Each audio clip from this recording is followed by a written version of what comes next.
ओम तब कथामृतम तप्तजीवनम कविभिडीडितं कल्मषापहं श्रवणमंगलं श्रीमदाततं भुवि गृह्णन्ति ये भूरिदा जनाः।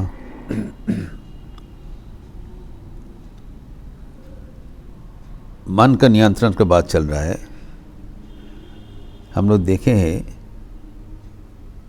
हमारे मन का अवस्था कितना अस्थिर है जो पता नहीं चलता है।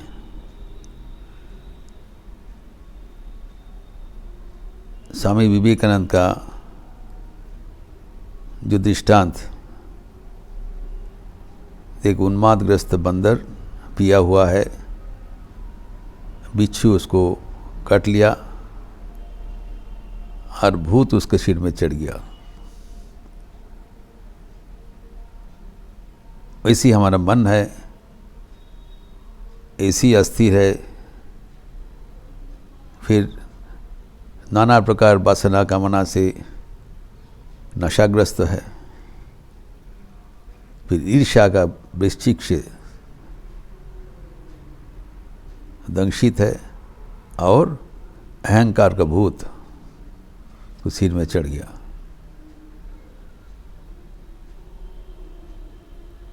ये अवस्था जो है ये सब की मन का अवस्था है, ये जानना पड़ेगा और यही मन को हमें नियंत्रण करना पड़ेगा। मन के साथ लड़ाई करना पड़ेगा। तो जिसके साथ लड़ाई करना चाहिए, करना पड़ेगा, उस शत्रुपक्ष का शक्ति कितना है वो पहले ही जांच कर लेना बुद्धिमान का काम है, जो कितना शक्तिशाली है। यही हमारे मन का अवस्था है। इसी मन को लेके हमें चलना पड़ेगा। और ये नहीं है भगवान के अभिशाप से हमारे ऐसी चंचल मन प्राप्त हुआ। मन का स्वभाव ही यही है। जो व्यक्ति मन को नियंत्रण करके योगी बने, उनके पास भी यही मन था। So you have to learn the art of concentrating the mind. यही काम है। हम जब दृष्टांत देखते हैं पूर्वज कैसे मन को नियंत्रण किया था, तो महाभारत में अर्जुन का चरित्र लक्षणीय है। अर्जुन का भी ये समस्या था, वो मन को नियंत्रण करने में असमर्थ था। लेकिन अर्जुन कोई साधारण व्यक्ति नहीं थे, वो असाधारण निशानाबाज थे। याद रखिए, जब राजकुमारगण गुरु द्रोणाचार्य के पास अस्त्र विद्या सीख रहे थे,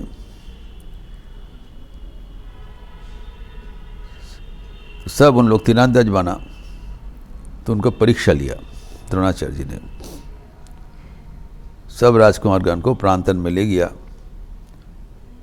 और बताया कि देखो, दूर में एक पेड़ का शाखा में एक पंछी का मूर्ति है। An artificial bird was perched at a yonder branch of a tree। और उन्होंने बताया, ये सीमा के इधर रहते हुए तुम बाण निक्षेप करो और उनके आंख में सीधा जाना चाहिए। वही लक्ष्य है। It hit at the eye of the bird। तो सब राजकुमार गाने के करके तैयार हो गए। लेकिन वो शुरू करने के पहले गुरु द्रोणाचार्य जी पूछ रहे हैं, तुम्हें क्या दिखाई पड़ रहा है, बताओ तो। उसे बोल रहा है, क्यों आपको दिखाई पड़ रहा है, पेड़ को दिखाई पड़ रहा है, ये सब राजकुमार को दिखाई पड़ रहा है। बोले तुम्हारा करने की जरूरत नहीं है, तुमसे होगा नहीं, छोड़ दो। पहले ही डिस्क्वालीफाई कर दिया। होने वाला नहीं है। देखिए करके सब जब व्यर्थ हो गया तब अर्जुन का टर्न आया। तो उन्होंने पूछा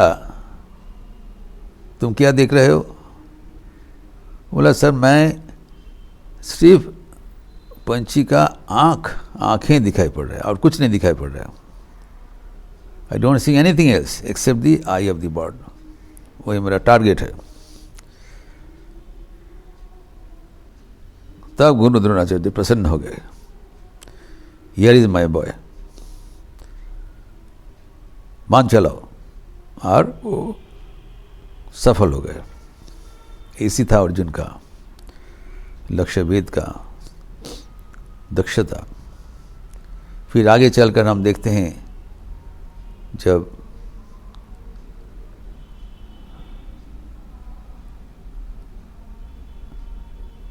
उनकी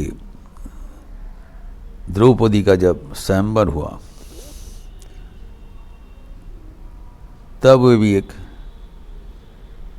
परीक्षा लिया गया और कठिन परीक्षा है। नीचे एक जलपात्र है, नीचे ताकते हुए ऊपर में बाण निक्षेप करना है, तीर छोड़ना है। और ऊपर में भी एक घूर्णमान चक्र है, रोटेटिंग व्हील, उसके ऊपर भी एक मछली रख दिया गया है। यहाँ से घूर्णमान चक्र के बीच से तीर लगाना पड़ेगा और जाके मछली को आंख में लगाना पड़ेगा। ये तो एक असंभव जैसा परीक्षा है। वो भी राजकुमारगण जो आए थे उम्मीदवार द्रौपदी को शादी करने के लिए, सब व्यर्थ हो गए। अर्जुन वॉज सक्सेसफुल और उनको पत्नी रूप से मिला, भाईगण ले गए। तो ऐसी जो अर्जुन है, इतने दक्ष उनका मन का ऐसी अवस्था है, वो जब ध्यान करने में बैठाया वो व्यर्थ हो गए और उन्होंने तय कर लिया ये संभव नहीं है, ये एक असंभव है। देखिए अर्जुन जैसे व्यक्ति भी वो असंभव जैसा प्रतीत हो रहा है। इसलिए जब हम लोग प्रयास करते हैं, एक दो बार प्रयास करते हैं, चेष्टा करते हैं, जब मन नियंत्रण नहीं होता हम लोग छोड़ देते हैं। नहीं छोड़ना चाहिए, जानना चाहिए मन इतना कठिन है, लेकिन उसका जो तरीका, रहस्य अगर हम प्राप्त कर लेंगे तब हम जीत जाएंगे। वी हैव टू कौशल, we have to learn the art. कठिन है लेकिन असंभव नहीं है। तो भगवद गीता में 6th अध्याय में ध्यान योग में श्री कृष्ण अर्जुन को सिखा रहे हैं कैसे मन को स्थिर किया जाए। सिखाया डिटेल, कैसे बैठना है, कैसे करना है, मन को कैसे लगाना है, सब कुछ विस्तृत बता दिया। सब सुनने के बाद अर्जुन कहते हैं भगवद गीता चैप्टर 6 वर्स 633 में,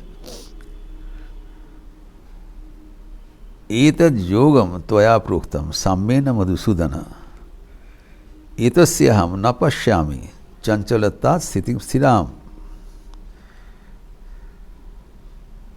हे कृष्ण, आप जो ये योग का बात बोल रहे हो, जो साम्य योग, मन को स्थिर करना, ये मेरा जो मन है ये इतने चंचल है, ये मेरा वश में नहीं है, मैं नहीं देख रहा हूँ। ना पश्यामि, हमसे कुछ ये जो करना संभव है हमको कोई विश्वास नहीं हो रहा है, मैं नहीं कर पाऊँगा। लेकिन अर्जुन कोई ऐसी वैसी चेला नहीं है।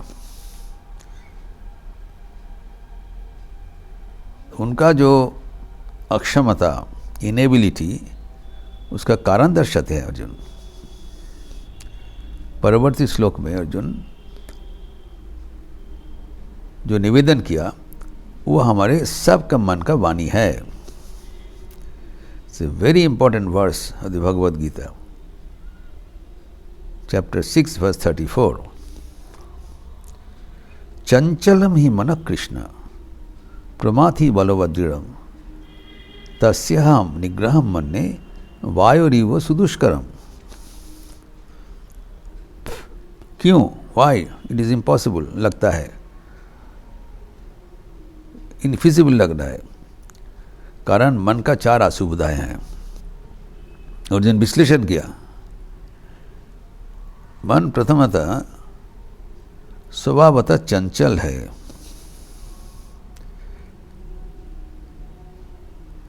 हम देखे हैं मन का एक उपादान है रजोगुण, सत्य रजस्तम सैना है त्रिगुणात्मिका, एक उपादान है। One part of the mind is रजोगुण, जिसका स्वभाव है डिजायर, एक्शन, रेस्टलेसनेस, कामना, कर्म प्रवणता, चंचलता। चंचलता ही मन का स्वभाव है, स्वाभाविक रूप से चंचल है। अगर ये चंचल मन को हम किसी उपाय से शांत करने का प्रयास करते हैं, the surface of the mind एक जलाशय है, वन लेक ऑफ वाटर, वो उसका पानी इतना हिलता डुलता है जिसको स्थिर करना एकदम असंभव है।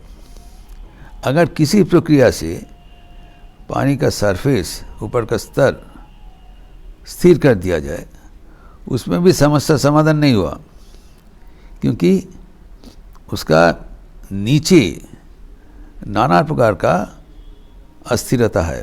There are lot of the wheel poles, घूर्णी है नीचे, और जो हमारा मन को मथन कर देते हैं। तो चंचलम है मन प्रमाथि, मन का दूसरा असुविधा है प्रमाथि, मथनशील। It charge the mind from inside. ऊपर में तो कुछ हम छोड़ के चले गए, हमारे मन को जो चंचल करता है उसका प्रधान कारण क्या है कि विषय से इंद्रिय का संयोग।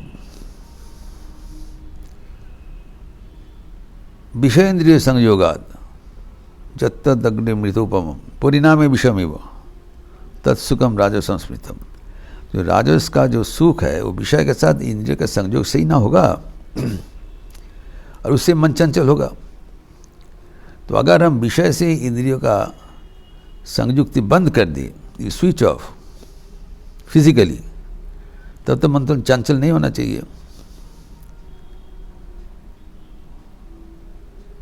तो तब भी मन चंचल हो जाता है। अगर कोई रिटायर करके गुहा में, गिरी गुहा में चले गए, पर्वत कंदन में चले गए, केव ऑफ माउंटेन और फॉरेस्ट में चले गए, वन प्रांतन में चले गए, लोकालय छोड़ के, तो विषय से उनका और इंद्रिय का संयोग नहीं होगा, फिजिकल डिस्टेंस हो गया। लेकिन तब भी मन चंचल और स्थिर नहीं होगा। क्यों? कि मन का भीतर जो छिपा हुआ नाना प्रकार अशांति है, कामना वासना है, तब वो सरफेस में प्रकटित होगा। ये प्रमाथि भीतर से महत्न करेगा, charge from the mind inside.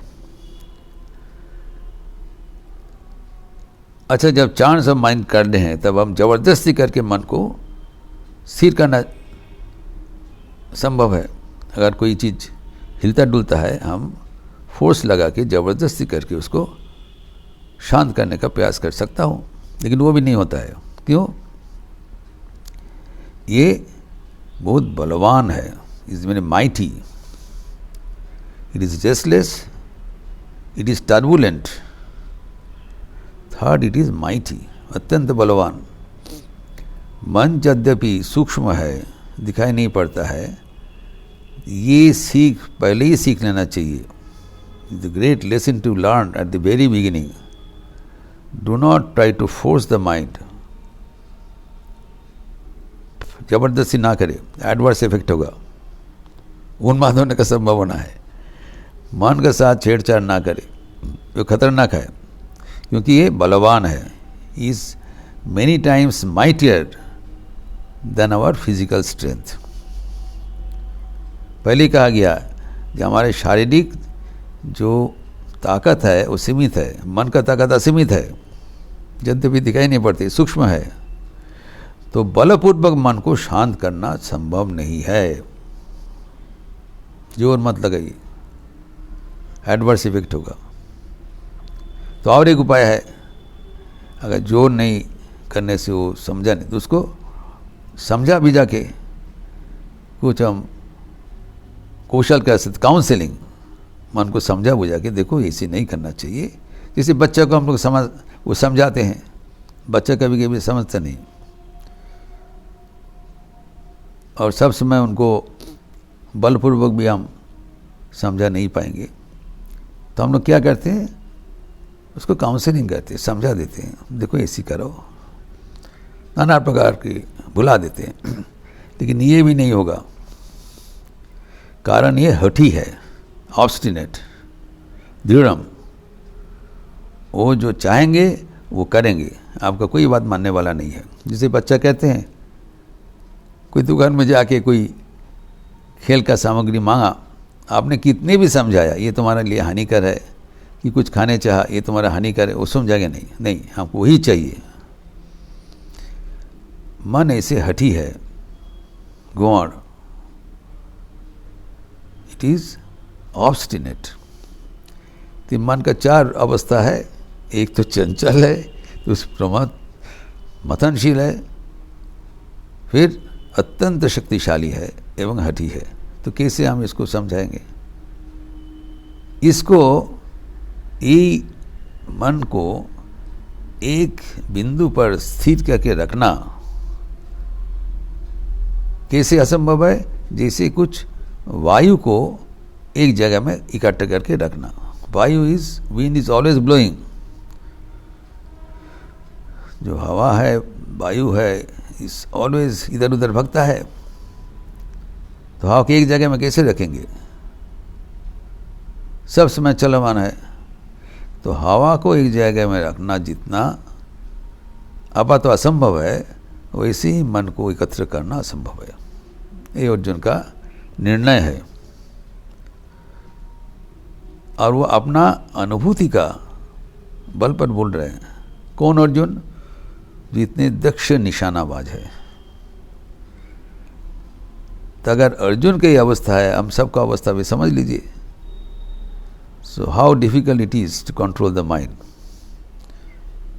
लेकिन भगवान अभी परवर्ती श्लोक में इसका सहज समाधान देंगे, जो कि time tested truth, the golden solution to this apparently unsurmountable problem. ये जो समस्या को समाधान भगवान अत्यंत सुंदर रूप से दे रहे हैं भगवद गीता का परवर्ती श्लोक में 635। इसका विस्तार हम अगले दिन करेंगे। ओम शांति शांति शांति। हरि ओम तत्सत।